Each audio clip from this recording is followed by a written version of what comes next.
Housing market The talk. unofficial start to summer is here, guys. It's content card creation. Let's dive into this one, find out a little bit more about this whole mortgage industry that we're a part of, huh? Housing market. The houses we like are way above what we are qualified to purchase. We don't want to settle for a house that only checks some of our boxes.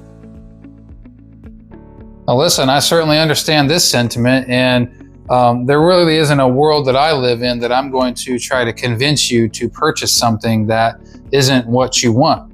I think that decision is going to solely have to come between you and if you've got a co-borrower or spouse or someone else that's going to be purchasing the home with you, to determine if you're willing to basically settle or come to terms with certain things maybe not being checked off of the list. So, it's very important to have those conversations and come to that understanding when you're about to jump into this process. So, if you're willing to compromise with some of the things not on your list, say, the location maybe is the number one thing. So it's okay if I don't have the extra office or whatever it may be. You need to have those decisions amongst yourselves and come to the understanding that you're willing to, part ways with one of those items, two of those items, or if you're not willing to settle on any of those things. So those are all good things to make sure that you discuss with your realtor as well, so that when your realtor is out there searching for these homes for you,